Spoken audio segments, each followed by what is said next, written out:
Hi there, everybody. It's Rabbi Leah here, and welcome to Thursday morning. I hope that you are all doing well.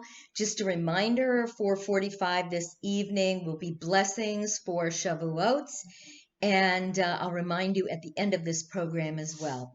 So today I want to talk about something that I find incredibly fascinating, and unfortunately we only have a half hour, so I'm going to try to give you the Cliff's Notes version of this subject.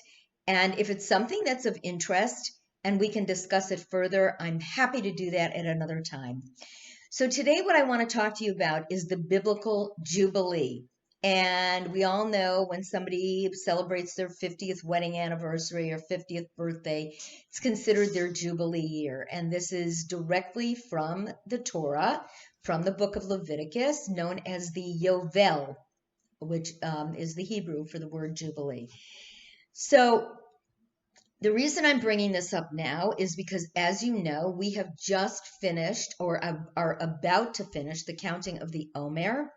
And we have been doing that every day for the last 48 days. Today will be the 49th day, and then tomorrow is Shavuot. So we count 7 weeks of 7 days in each week. According to the Torah, at the end of those, we've been counting weeks, but every seventh year is what's known as a Shemitah year.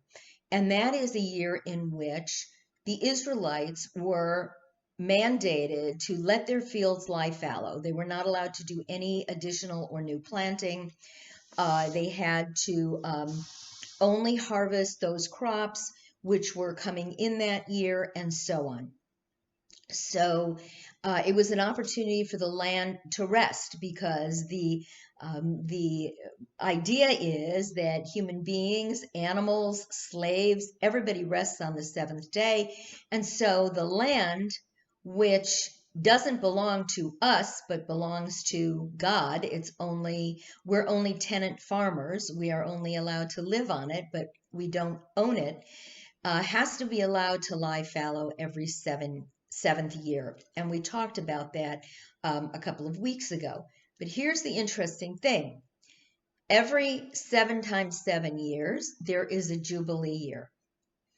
And in that year, not only do the fields lie fallow, but in addition, there is a special set of circumstances that take place. In a nutshell, anybody who has been an indentured servant or a slave is allowed to go free. Debts are forgiven. Land returns to its rightful owner. So if somebody has had to lease out some land for income, that land is now returned to them. If you've borrowed money from somebody, that debt is now forgiven, and so on. And very basically, this was the way in which God reminded the Israelites that what they had wasn't theirs, that it was God's and only lent to them for an interim period of time. So this sets up a very interesting set of ideas. Now, first of all, we have to talk about how we determine when the 50th year is. Where are we in that cycle right now? And although the Shemitah year, the every seventh year, is still observed among more traditional Jews, and certainly in the land of Israel, because I lived in Israel during the Shemitah year, and during that year, certain types of produce were available and others were not. But how do we know when the 50th year is? There are a lot of different theories as to when that year falls, but the bottom line is that unless all 12 tribes are reunited and living in the land, the Jubilee is not observed. So right now, all Jews are not living in the land of Israel. The 10 lost tribes are, we don't know who, we don't know where. And so until there is that reunification of the Jewish people, the Jubilee year, the Yovel, will not be observed. There are all sorts of theories as to how this year was calculated, which tribes had to be present, which tribes didn't have to be present, and so on. But I think the origin of the Jubilee may be less important than the purpose. And in Leviticus, so we just finished the book of Leviticus and have just read the first book of the book of Numbers, Bamidbar, as the Israelites begin their 40-year journey through the land and are about to have just stood at the foot of Mount Sinai and gotten the 10 Commandments and the Torah. So in Leviticus, we read, "You shall count off seven Sabbaths of years, 7 times 7 years, and there shall be to you the days, and it shall be to you the days of 7 Sabbaths of years, even 49 years. Then you shall sound the loud trumpet on the 10th day of the 7th month." What's the 10th day of the 7th month of the Hebrew calendar? Yom Kippur. "On the Day of Atonement you shall sound the trumpet throughout all your land. You shall make the 50th year holy and proclaim liberty throughout the land to all its inhabitants." That's in the Torah, in the book of Leviticus. You thought it was, some American Revolutionary War hero saying, "Proclaim liberty throughout the land." It wasn't. It was God speaking to Moses, and it comes from the book of Leviticus. And "It shall be a jubilee to you, and each of you shall return to his own property, and each of you shall return to his family. That 50th year shall be a jubilee to you. In it you shall not sow, neither reap that which grows of itself, nor gather from the undressed vines." These are the vines that are from your vineyard that are not taken care of. "For it is a jubilee, it shall be holy to you. You shall eat of its increase out of the field. In this year of jubilee, each of you shall return to his property."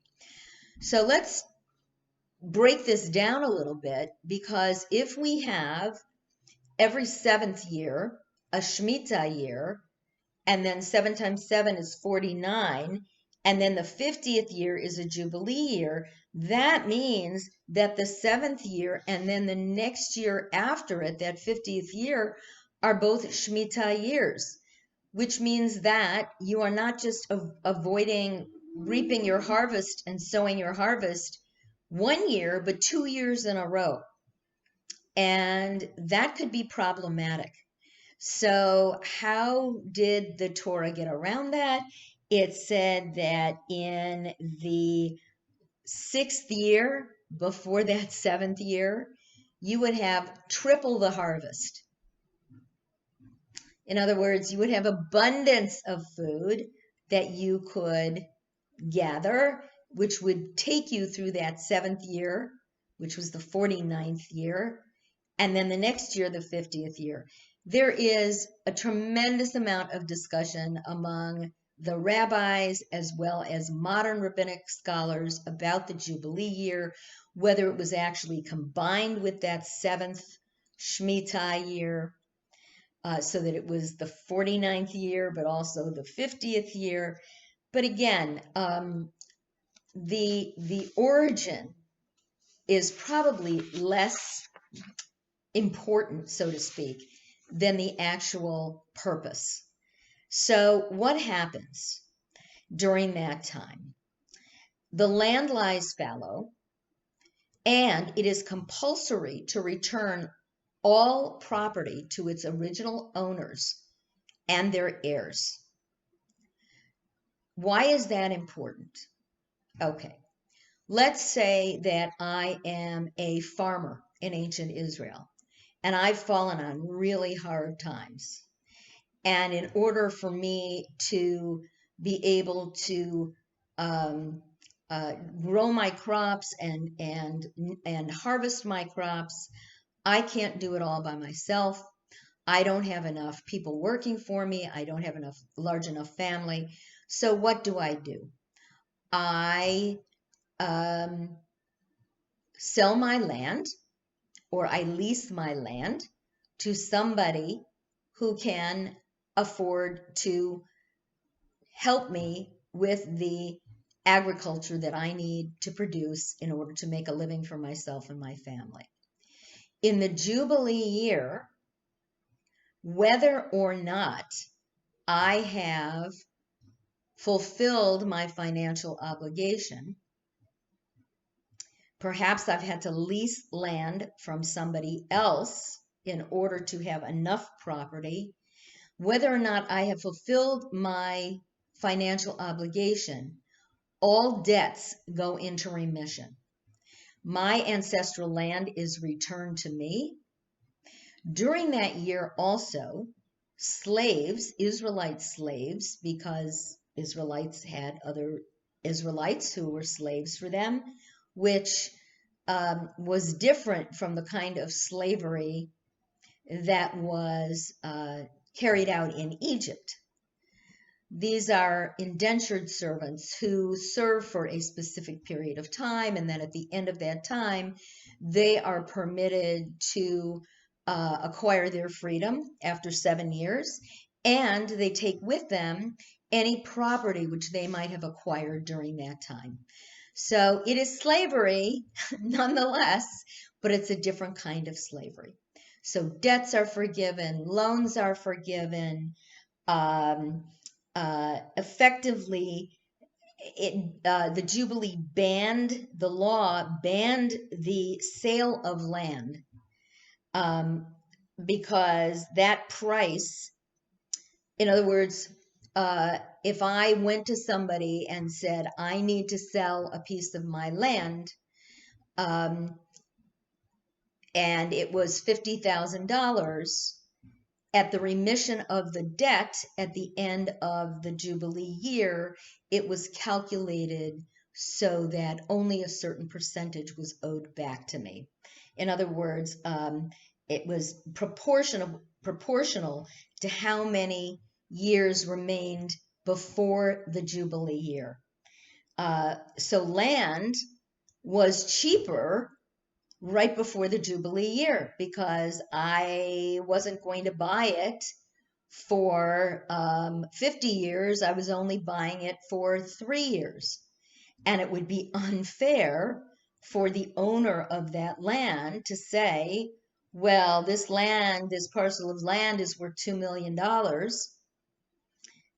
and then have my debt forgiven in 3 years. So it was proportional to the number of years before the Jubilee when that debt would be remitted.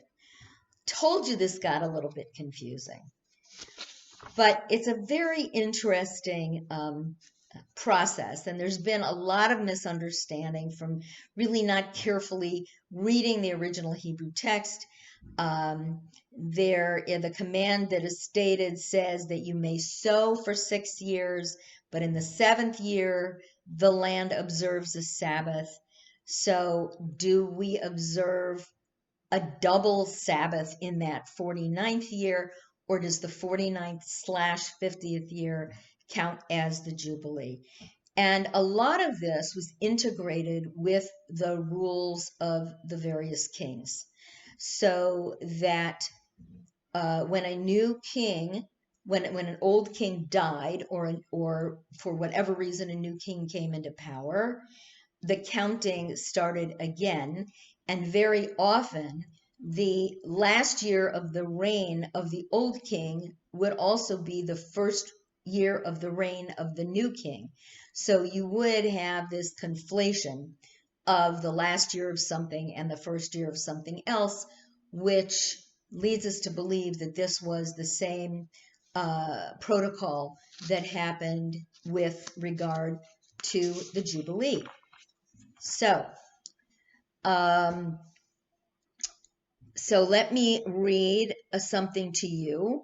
It says that you shall thus consecrate the 50th year and proclaim a release through the land to all its inhabitants. It shall be a jubilee for you. There have been some calculations done that show that it was in around the year 1406 BC, before the Common Era, that the traditionally was the first date of the first Jubilee, because you could not have a Jubilee while a land was being conquered. So the Israelites moved into the promised land, say in year one. They spent the first 7 years fighting the other tribes that lived there so that they could take over the land that had been promised to them. And then they needed the next 7 years before they could get to a Shemitah year in that seventh year. And so these calculations, needless to say, like with everything else, there is great dispute among scholars as well as the ancient rabbis as to when the Jubilee year actually began. The Talmud accounts for 40 years of wandering in the desert, and then 7 years that it took them to conquer the land of Canaan, and then another 7 years to divide up the land among the tribes. And so the first Jubilee cycle really didn't begin for 40 years in the desert, plus 7 years of conquering the land, and then another 7 years of dividing the land and living in the land. So the first Jubilee year was 54 years after they first entered the land. And so, we can kind of calculate how many Jubilee years there have been. There were 3 tribes that were, and let me see if I remember which they were. I have them in my notes, but I don't remember offhand. There were 3 tribes that did not go into the land of Israel to live. They came in to assist with the conquering of Canaan, but they did not stay. They then went back across the Jordan River and inherited the land across the Jordan River. And so technically, not all 12 tribes have been in the land, and that's really what it takes to observe the Jubilee year. So in addition to the fervent prayers of traditional Jews that the temple be restored in Jerusalem, that the priestly cult come back, that we go back to sacrifices and so on, this would also re-implement the actual Jubilee year, the 50th year. So I was ordained just a few days after my 50th birthday. My birthday is June 1st. My ordination date was June 4th. And so I kind of kiddingly, tongue-in-cheek, went to the president of Hebrew Union College and said, this is my Jubilee year, so shouldn't all my student loans be forgiven? All my debt be forgiven? And similarly, because your fields are supposed to lie fallow, does that mean that this year I get a sabbatical year right off the bat? And he knew, of course, that I was kidding around, and he said, unfortunately, until all of Israel, all the people are back in the land, we cannot observe a Jubilee year. So he knew his research about Yovel, about the Jubilee year. This is theologically, this Jubilee year is very, very critical, because when we read the text in the book of Leviticus, it argues that the Jubilee existed because the land, as I mentioned, was the possession of Yahweh, of God. And those who occupied it currently, which means at any given point in time, were aliens or tenants. And so the land couldn't be sold forever. I couldn't sell you a parcel of my land and expect that you are going to own it always. Or similarly, I couldn't buy land from you with the assumption that I was going to have it forever, because it's not mine. So we're talking about land leases here as opposed to outright purchases. And that was my phone. Sorry about that.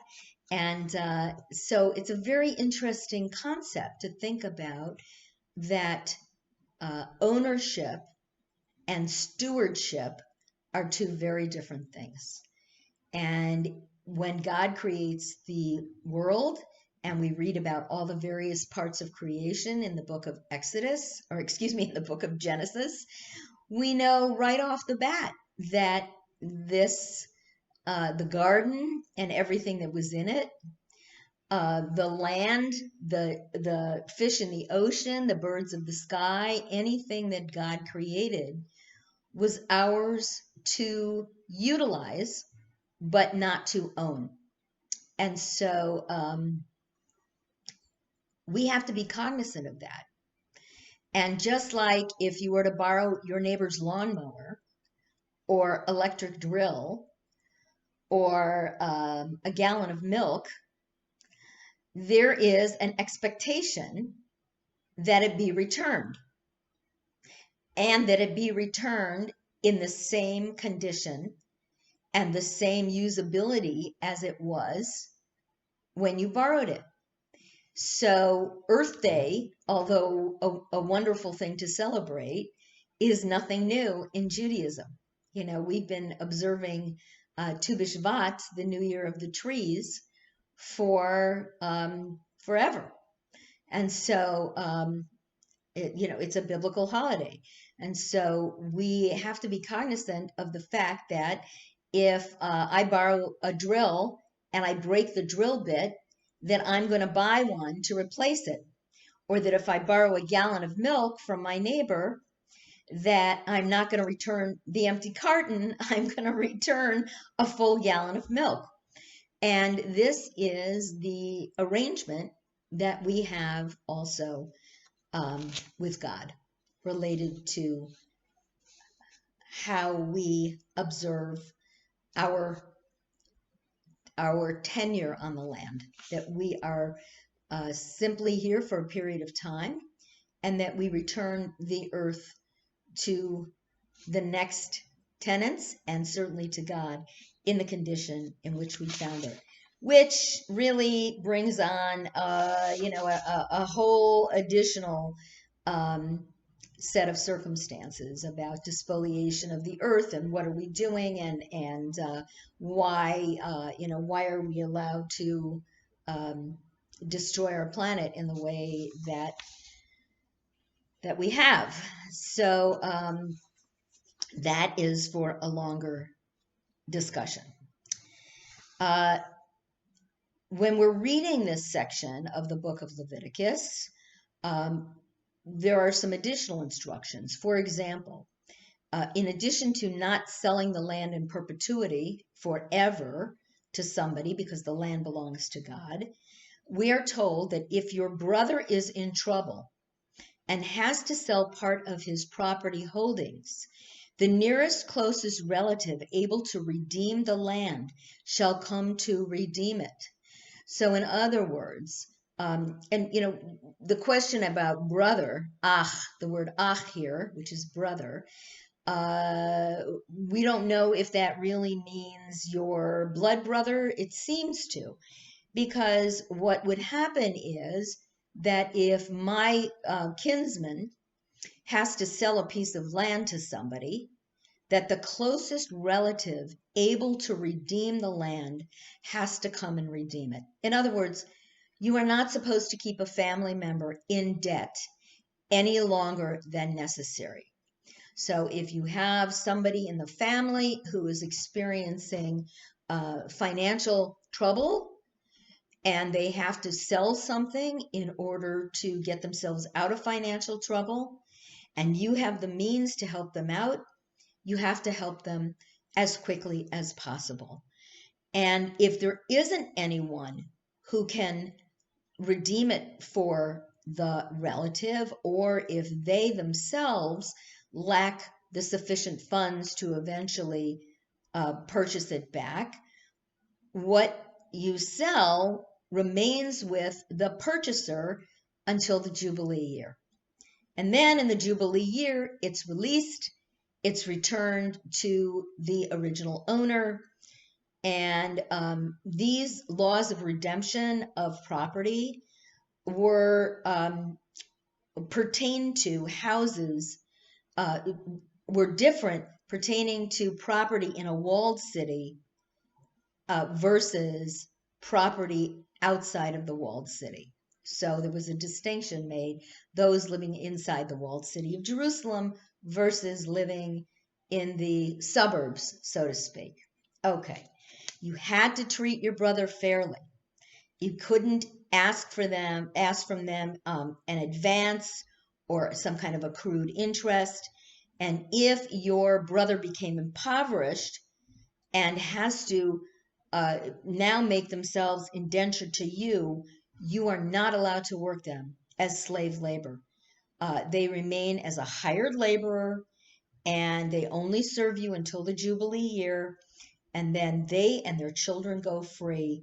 So you're not allowed to rule over them ruthlessly. You're not allowed to remind them that, remember that loan I gave you back 5 years ago, you owe me. That was not permitted. So why am I bringing all of this up? And the 3.5 minutes that I have left, it's very interesting. There are a lot of economists who are writing right now about how a debt jubilee could help the United States avert an economic depression. And I've read some fascinating articles by some fairly well-known economists who say that the next step to prop up this virus-battered United States economy, even after these stimulus packages, is to talk about a massive infrastructure building program that would employ lots of people. That's number one. But more immediately, there are economists who want more done to ease the debt that's owned by individuals, small businesses, cities, towns, states, and so on. And I read a fascinating article with an interview with Michael Hudson. He's a professor of economics at the University of Missouri in Kansas City. He's the president of the Institute for the Study of Long-Term Economic Trends. And he is one of those economists who says that right now, America's economy is strapped. And he wrote a book called And Forgive Them Their Debts. And he said that what could lead to an American economic miracle would be to write down those debts. And he's talking about really implementing something like the Jubilee year that's talked about in the book of Leviticus, which, by the way, was borrowed from a Babylonian practice that was a couple thousand years old before the Israelites adopted it. So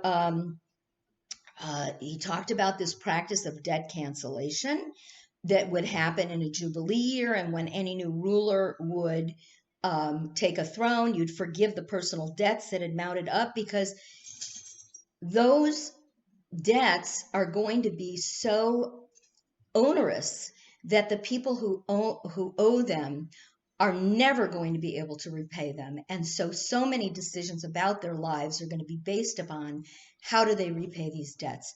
And we see this happen over and over and over again, especially with young people who are graduating from college and universities with enormous debts that they will never pay off, or that they will have tremendous trouble paying off. And what it does is it moves them to make decisions about their lives that they would not make otherwise. For example, not being able to buy a home, not being able to live in a certain place, having to move back in with family, getting married later and later, taking jobs that they really don't want because they've got to pay these debts back. So we have many, many modern examples of this. We have candidates who were running on a part of their platform as remission of debts. So this Jubilee is as germane to us as modern progressive Jews living in the 21st century in San Diego, California, as it was to our ancient ancestors. And if I can convince you of that, I can make, God willing, Torah come alive for you every day. So that's the end of Chai There for this morning. I could have talked on this for several hours. It's something we can explore again. Don't forget 4:45 tonight. This afternoon, I'll be doing blessings for Shavuot. Tomorrow morning, Friday morning at 10 o'clock, we are going to have our festival service. I'll be reading a little bit of the book of Ruth, as well as adding a Yizkor service in. And then Friday night, blessings for Shabbat, and Saturday morning, 10 o'clock, Shabbat services. So I wished you Chai there. I'm now going to wish you Lahitraot. Have a wonderful day, and I'll see you later this afternoon for festival blessings. Bye-bye.